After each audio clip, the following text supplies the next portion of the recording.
Hello all, the news has slowed down a little bit, so I've had a bit of time to do a cheeky little review. Anyway, it's been a minute since I checked out a platformer, so I decided to have a look at Fallen Knight. Anyway, I know how precious all your time is, so I'm just going to get into the meat of things. As per usual, I'll give you enough information for you to make up your mind whether you want to make a purchase or not. So, let's dive on in. Anyway, Fallen Knight is made by Fairplay Studios, and if I was to summarize it up into one sentence, I would call it my first Mega Man. Anyway, the game is based around the mythos of the Round Table. You take up the knight who is called Lancelot, and although the story is nothing really to write home about, it does set up the premise nicely for what you have to do. Essentially, you are in your futuristic peaceful city when a terrorist organisation decides to turn up and cause all sorts of hell. And as the hero, it is up to you to defeat all of these enemies. Anyway, let's start off with the whole look and feel of the game. So to start off, you choose between 6 different boss type characters, and each boss comes with its own level, and at the end of that level you fight the boss with its own set of unique mechanics. And I must say, even though the levels were simplistic, they were very pleasant on the eye. There's lots of bright contrasting colours, the abilities feel flashy and fun, and for the most part the combat keeps you zipping along quite nicely. Personally for me, the whole best part of the game was the boss mechanics. Most of the time it felt like they spent a lot more time on the actual bosses than the levels themselves, because aside the parrying mechanic, they did all come with their own unique set of attacks, which really did make them feel unique and fun.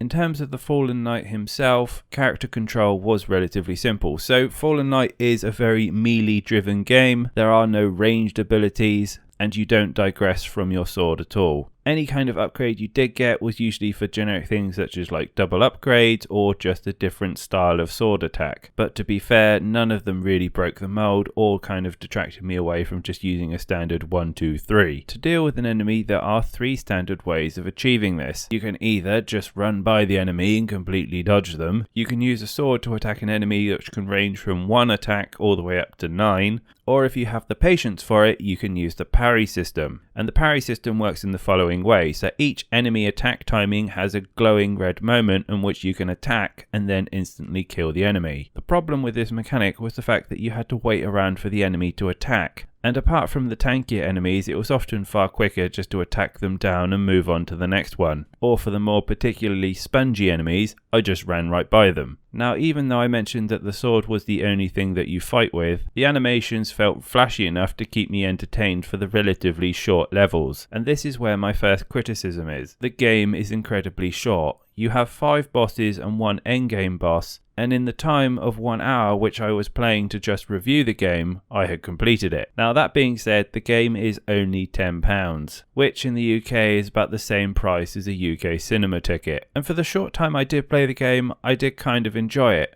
But do I feel like I could get more bang for my buck? Probably. In terms of level design, I found the enemies pretty fun to fight, but again, after playing the first couple of levels, I felt that I had fought every single enemy. And aside the enemies that made me kill them to force the progression, for anything that was a little bit too spongy, I just tended to skip it. Now again, to iterate the boss mechanics, they were relatively simple, but the bosses were fun, they're colourful, and they looked well designed. Again, my only criticism of them was the whole parry system. So on the bosses, there's a parry system that if you actually do the number of parries it asks you to, you can enter some sort of vulnerability mode and do extra damage on the boss. However, these windows were often so tight or just unrecognisable it felt impossible to pull them off. In terms of bugs, I did find a couple. I ran into a few issues with glitchy UIs, and also with the bosses I found some of their mechanics they just ran into the walls mindlessly. Overall, I can't say I didn't enjoy the game. However, I'm not sure if that was because it was short and sweet, or I actually enjoyed the mechanics themselves. I think if I started to play the game any longer, I would have got a little bit bored with the repetition. Bar a few unique enemies introduced, most of the levels had the same enemies over and over again. But to be fair with them, each of the levels had enough of their own unique mechanics, such as lava rising,